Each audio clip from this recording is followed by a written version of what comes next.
किसी शब्दर कंपन और भाषार परिप्रकाश जहाँ नहीं आम कार्यक्रम शाणित सुर शाणित सुर आज अतिथि वरिष्ठ बीजेपी नेता बीजेपी राष्ट्रीय संपादक श्री सुरेश चंद्र पुजारी। श्री पुजारी को आम कार्यक्रम को स्वागत। श्री पुजारी आपण दीर्घ दिन धरी राजनीति में संपृक्त रही निर्वाचन भोट राजनीति हो बा आपणकर सांगठनिक राजनीति हो सबु क्षेत्र में आप गोटे बीजेपी जन आगधाड़ी नेता किंतु जदि आपण कथा विवेचना करा जाए दीर्घ दिन धरी आप ब्रजराजनगर आसन में विधानसभा आसन में प्रतिद्वंदिता करछंती किंतु तीन थर जाक निर्वाचन आप अल्प भोट व्यवधान में हारी जाइछंती। गत थर 2014 मसीह आप लोकसभा निर्वाचन लड़ीते से थर आपको निर्वाचन पराजय वरण करा पड़ा। चारि थर पराजय को आप कौन भावुं जे नाई एटा गोटे आधार गणतंत्र भोट एक अंग किंतु केवल भोटा राजनीति नुह। मु जो पाठ पढ़ी स्कूल रे कॉलेज रे से स्कूल रो कॉलेज रो पाठर एटी उपयोग किछि नाही। पाठ शिक्षा दीक्षा गोटे पटरे मते लागुची जे भारतवर्ष रे निर्वाचनटा मध्य गोटे कला एवं मते स्वीकार करिया पई संकोच नहीं जे बोधे से कलार मु विफल नीति नैतिकता को बलि पकई करी गोटे निर्वाचन जीतिबा अपेक्षा नीति एवं नैतिकता को संबल करी करी 100 निर्वाचन हारिया पई मु प्रस्तुत। आपण को गोटे प्रश्न पचारुछि मु आपण जानिछंती बी.आर. आंबेडकर केतरा इलेक्शन जीतिथिले डॉक्टर राम मनोहर लोहिया केतरा इलेक्शन जीतिथिले अमेरिका रे अब्राहम लिंकन केते थर निर्वाचन हारिथिले। तो निर्वाचन गोटे अंग निर्वाचन गोटे प्रक्रिया से प्रक्रिया रे जीतिबार आवश्यकता अछि किंतु निर्वाचन एवं निर्वाचन रे जीतिबाटा केवल राजनीति नुह ना से कथा कहूँ कि बर्तमान राजनीति रे नीति नैतिकता को यदि सालिश करा न जाए ताल आप राजनीति करें ना जहाँ बर्तमान राजनीतिर गति जहाँ प्रस्तुत अच्छी गति जहाँ आपंक सागर मु एकमत से मु प्रस्तुत अच्छी से आपन को कहली जे नीति नैतिकता को छाड़िया मु प्रस्तुत नुह। निर्वाचन रे लड़िबा न लड़िबा निर्वाचन रे जीतिबा हारिबा ये सब विषय को मु ग्रहण करि पारे किंतु जेतेबेले 2000 मसीहा परठारु आपनकर बीजेपी मेंट सरकार थिला राज्य रे नवीन पट्टनायक लोकप्रियता नेतृत्व अप्रतिद्वंदी नेता भाव नवीन पट्टनायक को परिचय रही माने या भितरे आपण बीजेपी राज्य सभापति भाव कार्य कर नेतृत्व नौते दलर एभली एक परिस्थिति भितर कहता मैं आप निहाती विश्लेषण करेंगे जो आप चारिथर निर्वाचन हारी विश्लेषण करते मैंने कौन रही निर्वाचन हारिबार कारण कौन ऐसे मूल कारण तो आपको कहली जे आजिकल भोट राजनीति नीति नैतिकता को बलि पकईकर होची एक द्वितीय जो निर्वाचन मंडली कथा आप उल्लेख कले ब्रजराजनगर निर्वाचन मंडली तार टिके इतिहास आपको कहीदिए जे ब्रजराजनगर निर्वाचन मंडली एकमात्र निर्वाचन मंडली ओडिशा रे जो निर्वाचन मंडली रे अण कांग्रेस किंबा अण कम्युनिस्ट केबे जीति नथिले बोधे अण कांग्रेस और अण कम्युनिस्ट पाई ब्रजराजनगर निर्वाचन मंडली बोधे सबुठारु कठिन निर्वाचन मंडली थिला। भारतीय जनता पार्टी केबे 2000-3000 भोट केबे सेठी अधिक पाई नथिला केबे जनता दल मध्य बिजू बाबू लोकप्रियतार शिखर रे थिला बेले मध्य जनता दल सेठी निर्वाचन हारिथिला। से भलिया गोटे जगह जो जगार केबे अण कांग्रेस अण कम्युनिस्ट जीति नाहांती दल मते से सुजोग देला मोर पाई सौभाग्य जे सबुठारु कठिन कन्स्टिट्यूएंसी रे किए लड़िबो सुरेश पुजारी लड़िया पाई गला आपण टक्कर दैछंती एवं 2009 मसीह रे आपण बहुत कम व्यवधान रे हारिथिले 1000 भोट रे दुई थर निर्वाचन रे मु हारली किंतु जो मूलदुआ पकईथिली जो संगठनटा ठिया करथिली से संगठन जोगु आज 2014 मसीह भारतीय जनता पार्टी से आसन रु जीतिला प्रथम थर पाई भारतीय जनता पार्टी एकमात्र अण कांग्रेस अण कम्युनिस्ट पार्टी। हाँ जितेबाला आप संगठन करी आसी से निर्वाचन मंडली आप निर्वाचन प्रार्थी भाव छिड़ा होते जितेबाला जितवा संभावना आसला से आप से आसन छाड़ी लोकसभा को कौन पाई गले बोधे जो जितबार संभावना आसिले जितवा क्षम होगले विधानसभा निर्वाचन मंडली पुणी सुरेश पुजारी को खोजा कठिन निर्वाचन मंडली जाकि छिड़ा हाँपी ना मन भर के आसनी कहीं से आसन छाड़देली ना एमती किसी चाप थी आदौ अवशोष नहीं भारतीय जनता पार्टी से आसन जीतला प्रथम थर पर जीतला मो आनंद मिलला मते एवं लोकसभा 2014 मसीह प्रकृत आउ गोटे कारण है जे केन्द्र में सरकार करने भारतीय जनता पार्टी शिखर नेता नरेंद्र मोदी को देशर प्रधानमंत्री करने लोकसभा निर्वाचन में जितवाटा आम बहुत महत्वपूर्ण थिला से समय खोजा चलला जे क्यों क्यों निर्वाचन मंडली रे भारतीय जनता पार्टी कार्यकर्ता लड़े से जगह प्रथम पर्यायर भारत वर्ष रे सम्बलपुर लोक सभा आसन लड़िया सुरेश पुजारी को सुजोग मिलला पार्टी निष्पत्ति कला एवं सेटा मु कम भोट रे हली से मोर अवशोष ना मोर खाली अवशोष रहीगला जे देशर गणतंत्र रे प्रथम थर पे भारतीय जनता पार्टी निजस्व शक्ति रे सरकार कला बेलू ओडिशार सहयोगिता बहुत कम है एबे पुणी आगक आस विजयपुर निर्वाचन आपड़ से संबलपुर जिला यदि कहुए बरगड़ जिला पड़ोशी जिला भाव में आप से दायित्व मिल जड़े पश्चिम ओडिशार जड़े टाणुआ नेता हिसाब से बीजेपी आप कौन भावुं जे विजयपुर आपंकर अंक कषा केमती चलती देखो विजयपुर निर्वाचन मंडली रे भारतीय जनता पार्टी केबे भी जीति नाही से निर्वाचन मंडली एभलिया गोटे निर्वाचन मंडली गोटे समय से समाजवादी आंदोलन गोटे बड़ दुर्ग थिला सेटा विगत निर्वाचन रे आम 30-32 हजार भोट पाइथिलु उपनिर्वाचन टा सबु दल पाई कठिन से भितर भी पंचायत निर्वाचन रे आम से निर्वाचन मंडली 92,000 भोट पाइलु विजु जनता दल एवं कांग्रेस आम ठार प्राय 40,000-45,000 लेखाएं भोट पछरे रहिले तेणु भारतीय जनता पार्टी बढ़ी से आज पंचायत निर्वाचन भोट देखिए आप भारतीय जनता पार्टी से आसन जितवा कथा एक किंतु ये उपनिर्वाचन मत लगुच जे विजु जनता दल और भारतीय जनता पार्टी भितर लड़ई हेब नहीं लड़ई हेब ओडिशा सरकार विरुद्ध रे भारतीय जनता पार्टी अच्छा विजु जनता दल से प्लेयर होकर ना विजु जनता दल बर्तमान लाइन्समैन से राज्य सरकार सहित एकदम राज्य सरकार से निर्वाचन लड़ुंट नीति नैतिकता था निर्वाचन ठीक पूर्वर 1250 कोटी टंकार घोषणा जो घोषणा करिवार पूर्वर जलसेचन भल होता जदि जलसेचन डिजाइनटा प्रस्तुत होता एस्टिमेटा प्रस्तुत होता टेक्निकल सैंक्शन होता एडमिनिस्ट्रेटिव एप्रुवाल होता बजेटरी प्रोविजन होता एवं काम आरंभ करते आपण 18 वर्ष भितर बीजेपी किसी कले ना मुख्यमंत्री निर्वाचन पूर्व आप घोषणा करुँच बहुत समय मु कहे नवीन बाबू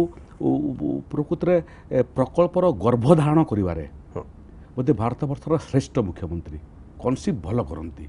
डेलीवरी करती नहीं किंतु से भली घोषणा जो होची धरतु आप मुख्यमंत्री घोषणा कले से भली घोषणा बीजेपी कौन करूनी उत्तर प्रदेश निर्वाचन पूर्व बीजेपी कौन राज्य घोषणा करनी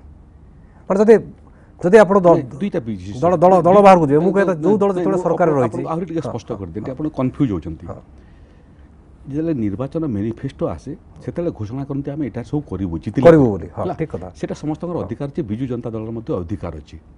किंतु जेहेतु तुम सरकार रे अच्छ 2015 मसीह तुम्हें सोहेलार गोटे चाषी समावेश कर सोहेलाटा बीजेपुर को लागिक अच्छी से तुम्हें चाषी समावेश तुम्हें 3,500 कोटी टंकार प्रकल्प घोषणा कल बरगड़ जिलापाई से बीजेपुर जलसेचन गोटे सब्जेक्ट थिला सेठी प्रकल्प थिला सेठी 19 डिसेम्बर 2015 2 वर्ष है प्रकल्प डेलीवरी है नहीं बोधे कौन सी ना कौन सी जगह एवर्सन होगला जोटा कनसिव होता पुणी 2 वर्ष पर तुम घोषणा करुच घोषणा ये मोर खाली गोटे प्रश्न नवीन बाबू को बीजेपुर बासी घोषणा करिच ना बीजेपुर उपनिर्वाचन घोषणा करिच यदि बीजेपुर बासी घोषणा करिच ताले 18 वर्ष कहीं कल नहीं कम विलम्ब है कि जहाँ जदि जदि मुख्यमंत्री कथा ठीक हुए जो घोषणा यदि कार्यकारी हुए अति कम से उपनिर्वाचन बीजेपुरवासी गोटे आशीर्वाद हम आम मुख्यमंत्री को परामर्श देवु मुख्यमंत्री भाव में आप घोषणा कलापर आप जिते करती ना लोक बहुत कष्ट हुए कि जो बीजेपुर उपनिर्वाचन पूर्व जो दिवंगत नेता आप सुबल साहू विधायक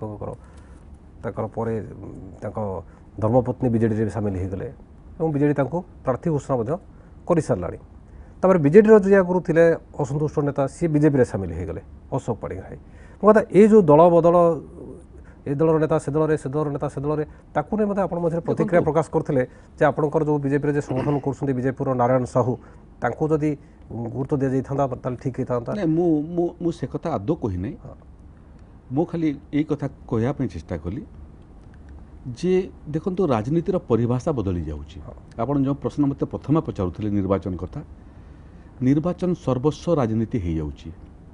निर्वाचन रे जितिबा एवं सरकार करवा एटा ही केवल मात्र लक्ष्य हो जाऊँगी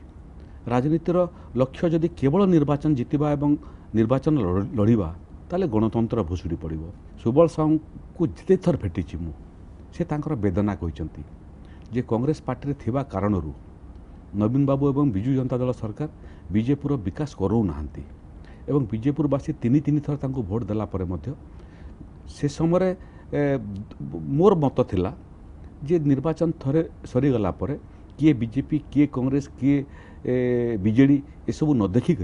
मुख्यमंत्री सरकार सब विधायक सब निर्वाचन मुख्यमंत्री जे होचंती ओडिशार मुरबी निर्वाचन मंडली को देखिक ओडिशार मुरबी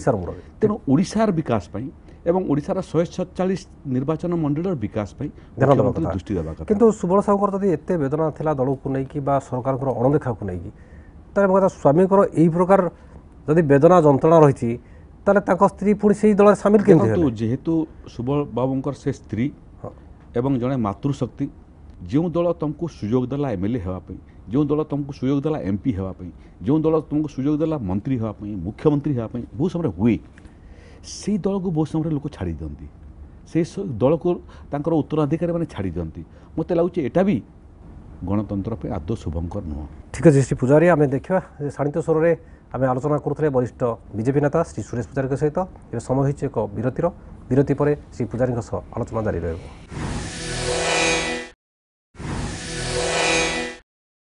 विरति पर आम कार्यक्रम शाणित स्वर को आपको स्वागत आम आलोचना करुले बीजेपी वरिष्ठ नेता श्री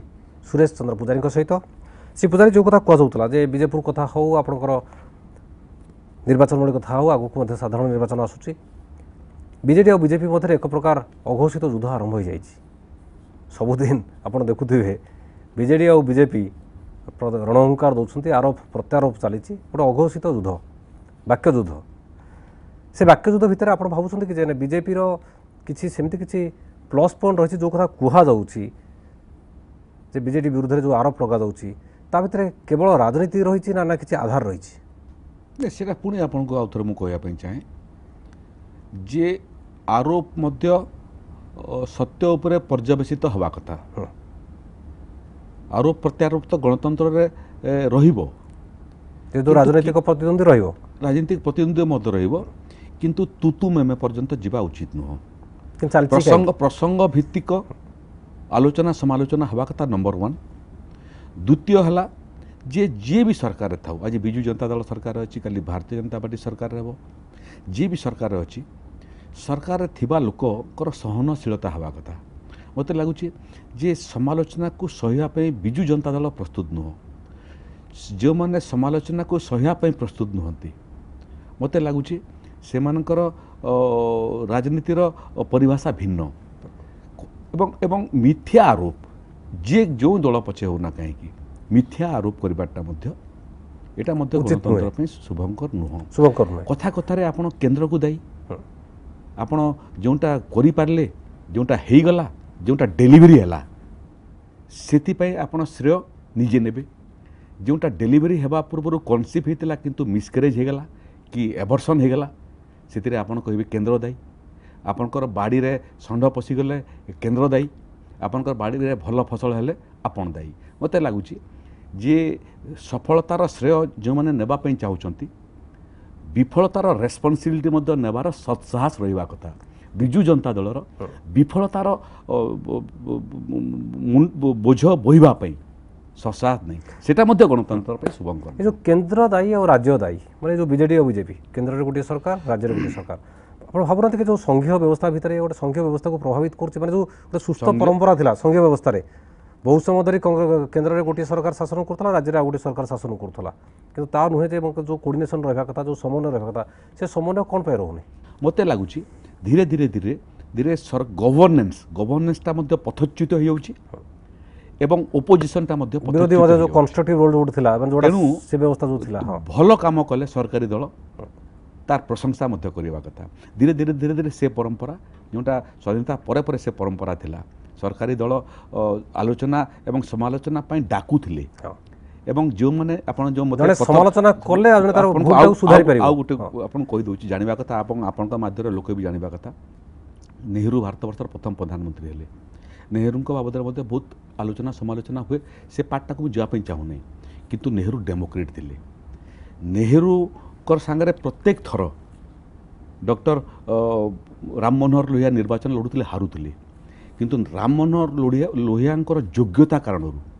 ତାଙ୍କୁ କେମିତି ପାର୍ଲାମେଣ୍ଟକୁ ଆସିବେ ସେ ରାସ୍ତା ମଧ୍ୟ ନେହେରୁ ଖୋଜିକିରି ବାହାର କରୁଥିଲେ। ରାମ ମନୋହର ଲୋହିଆ ଭଳିଆ ଲୋକ ଯଦି ବିରୋଧୀରେ ରହିବେ ତାହେଲେ ସରକାର ମଧ୍ୟ ଠିକ୍ଠାକ୍ ଚାଲିବ ପଥଚ୍ୟୁତ ହେବ ନାହିଁ। ଏଇ ମାନସିକତା ନେହେରୁଙ୍କ ବିରୋଧଟା ଠିକ୍ରେ ରହିବ ବିରୋଧୀ ଶକ୍ତିଶାଳୀ କରିବା ପାଇଁ ମଧ୍ୟ ନେହେରୁ ପ୍ରଚେଷ୍ଟା କରୁଥିଲେ। ମୋତେ ଲାଗୁଛି ସେ ସମୟ ସମାପ୍ତ ହୋଇଗଲା ବର୍ତ୍ତମାନ ସହନଶୀଳତା ସମାପ୍ତ ହୋଇଗଲା ଏବଂ ସମସ୍ତେ ଭାବୁଛନ୍ତି ଯେ ବିରୋଧୀ ମୁକ୍ତ ଶାସନ ହେବା କଥା ସେଇଥିପାଇଁ ଏତେ ତୁତୁ ମେମେ ମାନେ ଲୋକଙ୍କର ଯେଉଁ ଏକ୍ସପେକ୍ଟେସନ୍ ଥିଲା ଯେ ମୋଦି ସରକାର ଆସିଲେ ବହୁତ କିଛି ବଦଳିଯିବ ଏବଂ ଅନେକ ସମୟ ତାକୁ କ୍ରିଟିସାଇଜ୍ କରାଯାଉଛି ଯେ ନାଇଁ ପ୍ରକୃତରେ ସେ ଯେତିକି କୁହାଯାଉଥିଲା ସେତିକି କାର୍ଯ୍ୟରେ ପରିଣତ କରାଯାଇପାରୁନି ଲୋକଙ୍କର ଏକ୍ସପେକ୍ଟେସନ୍ଟା ଫୁଲଫିଲ୍ ହେଇପାରୁନି। ଦେଖନ୍ତୁ ମା ଯେତେବେଳେ ଗର୍ଭଧାରଣ କରେ 10 ମାସ ପରେ ଡେଲିଭରି ହୁଏ। ଗୋଟେ ଗଛ ଯଦି ଆପଣ ଆଜି ଚାରା ଲଗାଇବେ ସେ ଚାରାଟା ମଧ୍ୟ ଯଦି ସମୟ ଲାଗିବ ଫଳ ଫଳିବା ପାଇଁ ଗୋଟେ ସରକାର ମଧ୍ୟ ଆପଣ ଦେଖନ୍ତୁ ଏତେ ଲମ୍ବା ସମୟ ପର୍ଯ୍ୟନ୍ତ 65, 66, 67 ବର୍ଷ କଂଗ୍ରେସ ଏବଂ ଅନ୍ୟ ଛୋଟ ବଡ଼ ଦଳ ମିଶିକି ଶାସନ କଲେ କେହି ପ୍ରଶ୍ନ ଉଠାଇଲେ ନାହିଁ। 67 ଇୟର୍ସ ଭର୍ସେସ୍ 3 ଇୟର୍ସ 3 ବର୍ଷ ଭିତରେ 110 ଗୋଟି ଯୋଜନା ଗରିବ ଲୋକଙ୍କର କଲ୍ୟାଣ ପାଇଁ ତାକୁ କହୁଛନ୍ତି ଗରିବ କଲ୍ୟାଣ ଯୋଜନା। କେବେ ଆମେ ଚିନ୍ତା କରୁଥିଲୁ ଯେ ଗରିବ ଲୋକର ମଧ୍ୟ ପକ୍କା ଘରଟେ ହେବା କଥା ନରେନ୍ଦ୍ର ମୋଦି ଚିନ୍ତା କଲେ। କିଏ ଚିନ୍ତା କରିଥିଲା ଯେ ଗରିବ ଲୋକର ଗୋଟେ ବ୍ୟାଙ୍କ ପାସବୁକ୍ ରହିବା କଥା ନରେନ୍ଦ୍ର ମୋଦି ଚିନ୍ତା କଲେ। କିଏ ଚିନ୍ତା କରିଥିଲା ଯେ ଗରିବ ଲୋକଙ୍କ ପାଇଁ ମଧ୍ୟ ପେନ୍ସନ୍ର ବ୍ୟବସ୍ଥା ରହିବା କଥା ନରେନ୍ଦ୍ର ମୋଦି ଚିନ୍ତା କଲେ। ଗରିବ ଲୋକଙ୍କ ପାଇଁ ପେନ୍ସନ୍ର ସାଙ୍ଗରେ ସାଙ୍ଗରେ ବୀମାକରଣ ହେବା କଥା। ତ ସାମଗ୍ରିକ 110ଟା ଯୋଜନା କେବେ ଆପଣ ଭାବିଥିଲେ ଯେ ଗରିବ ଆଦିବାସୀ ମା ମଧ୍ୟ ଗ୍ୟାସ୍ ଚୁଲିରେ ରାନ୍ଧିବ କାଠ ଜାଳେଣି ଛାଡ଼ିବ ଏବଂ ଦିନକୁ ଫୁଙ୍କି ନିଆଁ ଫୁଙ୍କି 200-300 ସିଗାରେଟ୍ର ଧୂଆଁ ପେଟକୁ ଯାଉଥିଲା ସେ ମା ଧୂଆଁରୁ ମୁକ୍ତି ପାଇବା କିଏ ଚିନ୍ତା କରିଥିଲା? ଗୋଟେ ପ୍ରଧାନମନ୍ତ୍ରୀ ଚିନ୍ତା କଲେ ପହଞ୍ଚିବା ପାଇଁ ସମୟ ଲାଗିବ ଏବଂ ସଂଘୀୟ ବ୍ୟବସ୍ଥାରେ କେନ୍ଦ୍ର ଯେତିକି ଜୋରରେ ଦୌଡ଼ୁଛି ଲୋକଙ୍କ ପାଖକୁ ପହଞ୍ଚିବା ପାଇଁ ଲୋକଙ୍କ ପାଖକୁ ସେବା ପହଞ୍ଚିବା ପାଇଁ ରାଜ୍ୟ ସରକାରମାନେ ମଧ୍ୟ ସମ ପରିମାଣରେ ଯଦି ଦୌଡ଼ିବା ଆରମ୍ଭ କରନ୍ତେ ଖାନ୍ଦରେ ଖାନ୍ଦ ମିଶିକିରି ମୋତେ ଲାଗୁଛି। କିନ୍ତୁ ଏ ସବୁ ସତ୍ତ୍ୱେ ବିଜେପିର ବିରୋଧୀ ମାନେ ଯେଉଁମାନେ ବିଜେପି ବିରୋଧୀ ରାଜନେତା ମାନେ ସେମାନେ ବିଜେପିକୁ ସମାଲୋଚନା କରୁଛନ୍ତି। ସେମାନେ କରିବେ ବିମୁଦ୍ରୀକରଣ ଯେମିତି ଅର୍ଥନୀତି ଉପରେ ଖରାପ ପ୍ରଭାବ ପକାଇଲା ଜିଡିପି କମିଗଲା ଆପଣଙ୍କୁ କଷ୍ଟ ହେଲା ଗରିବ ଲୋକ ଆପଣ ମୋ ସାଙ୍ଗରେ ଚାଲୁନାହାନ୍ତି ଗରିବ ଲୋକଙ୍କୁ ପଚାରିବା ଯେ 1000 ଟଙ୍କା ନୋଟ୍ ଯେଉଁ ବ୍ୟାନ୍ ହେଲା ତୋର କ'ଣ ଫରକ ଦେଲା? ମୋତେ ତ ଫରକ ଦେଲା ନାହିଁ ଆପଣଙ୍କୁ ଫରକ ଦେଲା ନାହିଁ। ଗରିବ ଲୋକ ଯାହା ପାଖରେ ଖଣ୍ଡେ 2 ଖଣ୍ଡ ବେଶୀରେ ବେଶୀ 1000 ଟଙ୍କିଆ ନୋଟ୍ ଥିବ ତାକୁ ଫରକ ଦେଲା ନାହିଁ। ଫରକ ସେଇମାନଙ୍କୁ ଦେଲା ଯେମାନେ 1000 ଟଙ୍କିଆ ନୋଟ୍ କଳାଧନ ସଂଗ୍ରହ କରିଥିଲେ ବ୍ୟାଙ୍କରେ ରଖିପାରିବେ। ଠିକ୍ କଥା କିନ୍ତୁ ସାମଗ୍ରିକ ଦେଶର ଅର୍ଥନୀତି ଉପରେ ଯେଉଁ ପ୍ରଭାବ କଥା କୁହାଯାଉଛି ଆପଣ ଏଡ଼େ ବଡ଼ କଳାଧନ ଉପରେ ପ୍ରହାର କରିବେ ପଡ଼ିବ ନା ମାନେ ଆପଣଙ୍କର ବିଜେପି ମେଣ୍ଟ ସରକାର ଥିଲା ସେତେବେଳେ ସମୟରେ ଯେଉଁ ନେତାମାନେ ରାଜ୍ୟରେ କାମ କରୁଥିଲେ ଏବେ ସେ ନେତାମାନେ କୁଆଡ଼େ ଉଭେଇ ଗଲେଣି। ଦଳ ଭିତରେ ଦଳ ଯେତିକି କୁହାଯାଉଛି ଯେ ଦଳ ଆପଣଙ୍କର ଦଳ ପ୍ରଚାର କରୁଛି ଯେ ଦଳର ଲୋକପ୍ରିୟତା ବଢ଼ିଛି ଲୋକର ଭୋଟ୍ ହାର ବଢ଼ିଛି ପଞ୍ଚାୟତ ନିର୍ବାଚନରେ ଭୋଟ୍ ହାର ବଢ଼ିଲା ଆଗକୁ କ୍ଷମତାକୁ ମଧ୍ୟ ଅକ୍ତିଆର କରିବା ପାଇଁ ସ୍ୱପ୍ନ ଦେଖୁଛନ୍ତି ବିଜେପି ନେତାମାନେ। ସେତେବେଳେ କିନ୍ତୁ ବିଜେପିର ଦଳ ଭିତରେ ଅନ୍ତର୍ଦ୍ୱନ୍ଦ୍ୱ ଅନ୍ତର୍କନ୍ଦଳ ବଢ଼ିବାରେ ଲାଗିଛି। ଦେଖନ୍ତୁ ଆପଣ ଯେଉଁ ସମୟ କଥା ଉଲ୍ଲେଖ କରୁଛନ୍ତି ସେ ସମୟ ତ ମୁଁ ବି ଥିଲି ଆଜି ବି ଅଛି କିନ୍ତୁ କୁଆଡ଼େ ଗଲେ ଆପଣଙ୍କର ଯେଉଁମାନେ ଥିଲେ ମନମୋହନ ସାମଲ କୁଆଡ଼େ ଗଲେ ସମୀର ଦେ ଦେଖନ୍ତୁ ସେମାନେ ବି ଅଛନ୍ତି ସମସ୍ତେ ଅଛନ୍ତି ଦଳ ଭିତରେ କିନ୍ତୁ ମୁଁ କହିବା ସେମାନଙ୍କର ଯେଉଁ ଭିଜିବିଲିଟି ନାହିଁ ଦଳ ଭିତରେ ମୋତେ ଲାଗୁଛି ସେମାନେ ଆହୁରି ଟିକେ କଠିନ କାମ କରନ୍ତେ ବୋଲେ ଭିଜିବିଲିଟି ଆହୁରି ବଢ଼ନ୍ତା ଏବଂ ଯେତେ ଭିଜିବିଲିଟି ଆହୁରି ବଢ଼ିଲେ ଭାରତୀୟ ଜନତା ପାର୍ଟି ସେତିକି ଉପକୃତ ହୁଅନ୍ତା ଆଗାମୀ ନିର୍ବାଚନରେ। ନାଇଁ ଏକଥା ସତ୍ୟ ନୁହେଁ କି ଆପଣଙ୍କ ଦଳର ଯେଉଁ କେନ୍ଦ୍ରମନ୍ତ୍ରୀ ଧର୍ମେନ୍ଦ୍ର ପ୍ରଧାନଙ୍କର ମାନେ ୱାନ୍ ମ୍ୟାନ୍ ଡିକ୍ଟେଟରସିପ୍ ଚାଲିଛି ଦଳ ଭିତରେ। ଦେଖନ୍ତୁ ୱାନ୍ ମ୍ୟାନ୍ ଡିକ୍ଟେଟରସିପ୍ ଭାରତୀୟ ଜନତା ପାର୍ଟିରେ ଚାଲିପାରିବ ନାହିଁ ହେଲା ନା। ଭାରତୀୟ ଜନତା ପାର୍ଟି ଯେଉଁ ନେତାମାନେ କେବଳ ଧର୍ମେନ୍ଦ୍ର ପ୍ରଧାନଙ୍କର ସହିତ ଅଛନ୍ତି ସେଇମାନେ କେବଳ ଭିଜିବିଲିଟି ଅଛି ଅନ୍ୟ ଯେଉଁମାନେ ନାହାନ୍ତି ସେମାନଙ୍କର ଭିଜିବିଲିଟି ନାହିଁ ଏକଥା ସତ୍ୟ କି? ନାଇଁ ଦେଖନ୍ତୁ ଆପଣ ଯଦି ନିଜେ ଭିଜିବୁଲ୍ ହେବା ପାଇଁ ଚେଷ୍ଟା କରିବେ ତାହେଲେ କେହି ଅଟକେଇ ପାରିବେନି। ତାହେଲେ କେହି ଅଟକେଇ ପାରିବେନି। ଆପଣଙ୍କୁ ଆଶାବାଦୀର ଆବଶ୍ୟକତା ନାହିଁ। ଆପଣ ଯଦି ଆଶାବାଦୀ ମାଧ୍ୟମରେ ଭିଜିବୁଲ୍ ହେବା ପାଇଁ ଚାହିଁବେ, ଆଶାବାଦୀ ହଜିଗଲେ ଆପଣ ଇନଭିଜିବୁଲ୍ ହେଇଯିବେ। ସମାଜ ପାଇଁ ଯେଉଁମାନେ କାମ କରୁଛନ୍ତି, ରାଜନୀତିରେ ଅଛନ୍ତି, ସେମାନଙ୍କର ସ୍ୱର ଯେତେବେଳେ ପର୍ଯ୍ୟନ୍ତ ଶାଣିତ ଥିବ ଏବଂ ନିଷ୍ଠା ପ୍ରତିବଦ୍ଧତା ସମାଜ ପାଇଁ ଥିବ, ତାଙ୍କର ଭିଜିବିଲିଟି ନିଶ୍ଚିତ ଥିବ। କାହାରି ସହଯୋଗର ଆବଶ୍ୟକତା ତାଙ୍କୁ ନାଇଁ, ଦରକାର ଅନ୍ୟ ରାଜନୈତିକ ଦଳ ଭଳି ବିଜେପିରେ ମଧ୍ୟ ସେ ଗୋଷ୍ଠୀ କନ୍ଦଳ ଅନ୍ତର୍ଦ୍ୱନ୍ଦ୍ୱ ରହିଛି। ଦେଖନ୍ତୁ, ଗୋଷ୍ଠୀ କନ୍ଦଳ ନାହିଁ, ଅନ୍ତର୍ଦ୍ୱନ୍ଦ୍ୱ ବି ନାହିଁ। ମତ- ହଁ, ମତ ଗୋଟେ ପାର୍ଥକ୍ୟ। ଗୋଟେ ଗୋଟେ ବିଷୟରେ ମୁଁ ଏକମତ ଯେ ବିଭିନ୍ନ ପ୍ରସଙ୍ଗକୁ ନେଇକରି ଅସହମତି ରହିବାଟା ସ୍ୱାଭାବିକ, ଅସହମତି ରହିବା କଥା ମଧ୍ୟ। ଯେତେବେଳେ ଛୋଟ ପରିବାର ଥାଏ ନା, ବାସନ କୁସନ କମ୍ ଥାଏ, ଯେତେବେଳେ ତେଣୁ ଟିକେ ବାସନ ବଡ଼ କୁସନ ମାଜିଲା ବେଳକୁ ବେଶୀ ଆବାଜ ବାହାରେ ନାହିଁ। ଯେତେବେଳେ ପରିବାର ବଡ଼ ହେଇଯାଏ, ଯେତେବେଳେ ଭାରତୀୟ ଜନତା ପାର୍ଟି ବଡ଼ ହେଇଗଲାଣି ଏବଂ ବେଶୀ ସଦସ୍ୟ ଆସିଲେଣି, ବେଶୀ ନେତା ବାହାରିଲେଣି, ବେଶୀ କାର୍ଯ୍ୟକର୍ତ୍ତା ବାହାରିଲେଣି, ବାସନ କୁସନ ମଧ୍ୟ ବଢ଼ିଯାଇଛି। ସେତେବେଳେ କିଛି ନା କିଛି ବାଜିବାଟର ସ୍ୱରଟା ଟିକେ ବାହାରକୁ ଶୁଭୁଛି ଏବଂ ଆମେ ଚେଷ୍ଟା କରିବୁ ସେ ସ୍ୱର କେମିତି ସମାହିତ ହେବ ଏବଂ ସେ ସ୍ୱର ଶାଣିତ ନ ହୋଇକରି ଆହୁରି ପ୍ରଶମିତ ହେବ, ଚେଷ୍ଟା କରିବୁ। କିନ୍ତୁ ଶ୍ରୀ ପୂଜାରୀ, ଆଉ ଗୋଟେ କଥା, ବଡ଼ କଥା ହେଉଛି ଯେ ଯେଉଁ ଆପଣ ବି ଗୋଟେ ସମୟରେ ବିଜେପିର ରାଜ୍ୟ ସଭାପତି ଥିଲେ, ନେତୃତ୍ୱ ନେଉଥିଲେ, କିନ୍ତୁ ଏମିତି ଗୋଟେ ଅନୁଭବ ହେଉଛି ବିଜେପି ଭିତରେ, ବିଜେପି ନେତାଙ୍କର ମଧ୍ୟ ଏଭଳି ଗୋଟେ ଅନୁଭବ ହେଉଛି ଯେ ବିଜେପିର ଚିତ୍ର ଚରିତ୍ର ବଦଳି ଯାଇଛି। ଯେତେବେଳେ ପର୍ଯ୍ୟନ୍ତ ଜଣେ ସୁଯୋଗ ପାଇନାହିଁ, ଗୋଟେ ଦଳ ସୁଯୋଗ ପାଇନାହିଁ, ସେତେବେଳେ ପର୍ଯ୍ୟନ୍ତ ସେ ଦଳର ଚରିତ୍ର ଏବଂ ଚିତ୍ର ଆକଳନ କରିବାଟା ଅନ୍ୟାୟ ହେଇଯିବ। ଭଗବାନ କରନ୍ତୁ, ଓଡ଼ିଶାବାସୀ ନିଷ୍ପତ୍ତି କରନ୍ତୁ, ଥରେ ଭାରତୀୟ ଜନତା ପାର୍ଟି କ୍ଷମତାକୁ ଆସୁ, ତାପରେ ଆପଣଙ୍କୁ ଏ ବାବଦରେ ଟୀକା ଟିପ୍ପଣୀ କରିବା ପାଇଁ ପର୍ଯ୍ୟାପ୍ତ ସୁଯୋଗ ମିଳିବ। ଆଉ ମୋର ଖାଲି ସେ ଭିତରେ ବିଟୱିନ୍ ଦି ଲାଇନ୍ ଗୋଟିଏ କଥା କହିବା କଥା ଯେ ବହୁ ସମୟରେ ଜଣେ କହିବ ମୁଁ ଅନେଷ୍ଟି ଅଛି, ସାଧୁତା ଅଛି। ମୋର ପ୍ରଶ୍ନ, ଆରେ ଅସାଧୁ ହେବା ପାଇଁ ତୁ ସୁଯୋଗ କୁଆଡ଼େ ପାଇଛୁ? ତୁ ସାଣ ଲୋକ, ତୁ କୁଆଡ଼େ ସୁଯୋଗ ପାଇଲୁ ଯେ ଅସାଧୁ ହେବୁ? ମୋତେ ଲାଗୁଛି ଯେ ବିଗତ ଦିନମାନଙ୍କୁ ଗୋଟିଏ ପରେ ଗୋଟିଏ ସରକାର ଯେତିକି ଭ୍ରଷ୍ଟ ହୋଇଛନ୍ତି, ସେ ଭ୍ରଷ୍ଟତା ଭିତରେ ଧୀରେ ଧୀରେ ଓଡ଼ିଶାବାସୀ ମଧ୍ୟ ଗଣତନ୍ତ୍ର ଉପରେ, ଭୋଟ ଉପରେ, ରାଜନୈତିକ ଦଳ ଉପରେ ବିଶ୍ୱାସ ତୁଟିବା ଆରମ୍ଭ କଲେଣି। ଥରେ ଭାରତୀୟ ଜନତା ପାର୍ଟି ସୁଯୋଗ ପାଉ, ଆମେ ଆଶା କରିବୁ ଯେ ସାଧୁତାର ନିଦର୍ଶନ ଆମେ ପ୍ରମାଣିକତାର ସହିତ ପ୍ରତିପାଦିତ କରିବୁ। ଥରେ ଗଣତନ୍ତ୍ର ପ୍ରତି ଲୋକଙ୍କର ଯେଉଁ ବିଶ୍ୱାସ ଉଠୁଛି ଦେଖାଯିବ। କିନ୍ତୁ ଦଳର ନେତୃତ୍ୱ ଆପଣଙ୍କର ରାଜ୍ୟ ସଭାପତି ଅଛନ୍ତି ବସନ୍ତ ପଣ୍ଡା, କୁହାଯାଉଛି ଯେ ବସନ୍ତ ପଣ୍ଡା କେବଳ ନାମ ମାତ୍ରକୁ ଷ୍ଟାମ୍ପ, ରବର ଷ୍ଟାମ୍ପ, ସବୁ କଥା ସବୁ ନିଷ୍ପତ୍ତି ନେଉଛନ୍ତି ଧର୍ମେନ୍ଦ୍ର ପ୍ରଧାନ। ଦେଖନ୍ତୁ, ବାହାରେ ଆଲୋଚନା କରିବା ପାଇଁ ଯେଉଁମାନେ ଦୂରରୁ ଦେଖୁଛନ୍ତି ସେମାନେ ବିଭିନ୍ନ ଟୀକା ଟିପ୍ପଣୀ କରିବେ। ବସନ୍ତ ପଣ୍ଡା, ତାଙ୍କୁ ମୁଁ ନିକଟରୁ ଜାଣେ, ସମସ୍ତଙ୍କର ଭିନ୍ନ ଭିନ୍ନ ସ୍ୱଭାବ ଥାଏ। ମୋର ସ୍ୱଭାବ ଭିନ୍ନ, ଆପଣଙ୍କର ସ୍ୱଭାବ ଭିନ୍ନ, ଆଉ କାହାର ସ୍ୱଭାବ ଭିନ୍ନ। ଭାରତୀୟ ଜନତା ପାର୍ଟି ସଭାପତି ଆଧାରିତ ଦଳ, ସଭାପତି ଆଧାରିତ ଦଳ। ସେ ଜାଗାରେ ଚୂଡ଼ାନ୍ତ ନିଷ୍ପତ୍ତି ସଭାପତି ନିଏ। ତେଣୁ ସେ କାହା କଥାରେ ନିଷ୍ପତ୍ତି ନେଉଛନ୍ତି ସେଇଟା ଏ ଦଳ ଗୋଟେ ସାମୂହିକ ନିଷ୍ପତ୍ତି କରୁଥିବାର ଦଳ। 5 ଜଣ ବସିକି ନିଷ୍ପତ୍ତି କରନ୍ତି ଏବଂ ସେ ନିଷ୍ପତ୍ତି ସଭାପତିଙ୍କ ନାଁରେ ଘୋଷଣାନାମା କରାଯାଏ। ସଭାପତି ତାଙ୍କର କାମ ତୁଲାଉଛନ୍ତି, ଭଲ ଭାବରେ ତୁଲାଉଛନ୍ତି, ଆହୁରି ଭଲ ଭାବରେ ତୁଳାଇବାର ଆବଶ୍ୟକତା ଅଛି। ଆଉ ଶେଷରେ ଗୋଟିଏ ପ୍ରଶ୍ନ ପଚାରିବି ଯେ ଶ୍ରୀ ସୁରେଶ ଚନ୍ଦ୍ର ପୂଜାରୀ, ଆପଣଙ୍କର ଯଦି ଶିକ୍ଷାଗତ ଯୋଗ୍ୟତା, ଆପଣ MSc କରିଛନ୍ତି, କିନ୍ତୁ ବୃତ୍ତିଗତ ଭାବରେ ଆପଣ ଯଦି ରାଜନୀତି କରୁଛନ୍ତି, କିନ୍ତୁ ଓକିଲାତିର ମୁହଁ ମଧ୍ୟ ଆପଣ ଛାଡ଼ି ନାହାନ୍ତି। ରୋକଠୋକ କଥାବାର୍ତ୍ତା, ଓକିଲାତିର ରୁଚି ମଧ୍ୟ ରହିଛି। କିନ୍ତୁ ତା ସହିତ ଓକିଲାତି ଆପଣ କେଉଁଥିରେ, ମାନେ ବେଶୀ ସନ୍ତୋଷ କେଉଁଥିରେ ମିଳିଛି? ମାନେ ଓକିଲାତି କ୍ଷେତ୍ରରେ ମିଳିଛି ନା ରାଜନୀତି କ୍ଷେତ୍ରରେ? ଦେଖନ୍ତୁ, ପ୍ରକୃତରେ ମଣିଷ ଚାହୁଁଥାଏ ଗୋଟେ ଆଉ ହେଇଯାଏ ଗୋଟେ, ସବୁ କାଳ କରାଏ। ମୁଁ ଜଣେ ଛାତ୍ର ଥିଲି ଏବଂ ଅଧ୍ୟାପକ ହେବା ପାଇଁ ଇଚ୍ଛା ଥିଲା, କିନ୍ତୁ ଜୀବନର ରାସ୍ତା ବଦଳିଗଲା ଆଉ ଓକିଲ ହେଲି। ଓକିଲ ଭାବରେ ଯେତେବେଳେ ଆପଣ ଜଣକୁ ନ୍ୟାୟ ଦେଇପାରିବେ, ସେ ସମୟରେ ଯେଉଁ ଆନନ୍ଦ ମିଳେ, ସେଲ୍ଫ ସାଟିସ୍ଫ୍ୟାକ୍ସନ୍, ଆତ୍ମସନ୍ତୋଷ, ସେଇଟା ବହୁତ ବଡ଼ ପୁଞ୍ଜି। ଓକିଲାତି କଲା ସମୟରେ ଗରିବରୁ ଗରିବ ଲୋକକୁ ନ୍ୟାୟ ଦେବା ପାଇଁ, ଅନ୍ୟାୟ ହେଇଥିବା ଲୋକ ପ୍ରତି ନ୍ୟାୟ ପ୍ରଦାନ କରିବା ପାଇଁ ଯେତେ ଥର ମୁଁ ପ୍ରଚେଷ୍ଟା କରିଛି, ସେଇଟା ବେଶୀ ଆନନ୍ଦ ଦେଇଛି। ରାଜନୀତିରେ କଠିନ କ୍ଷେତ୍ର। ଏଠିରେ ଆପଣଙ୍କର ଓକିଲାତିରେ ଆପଣଙ୍କର ଟ୍ୟାଲେଣ୍ଟ କାମ ଦିଏ, ନ୍ୟାୟ ଦେବା ପାଇଁ ଆପଣଙ୍କର ଟ୍ୟାଲେଣ୍ଟ କାମ ଦିଏ। ଏଠି ମୋତେ ଲାଗୁଛି ରାଜନୀତିରେ ଟ୍ୟାଲେଣ୍ଟ କମ୍ କାମ ଦିଏ ଏବଂ ବିଦ୍ୟା କମ୍ କାମ ଦିଏ बुद्धि कम काम दिए एथिरे बहुत समय एभलिया जिनिस काम दिए जो जिनिस मु केबे मध्य ग्रहण करिया पे प्रस्तुत हेबि नहीं। धन्यवाद श्री पुजारी आपण आम सहित समय दे दीर्घ समय आलोचना कले। साणित स्वरर आज अध्याय को ये रखुचु। नमस्कार।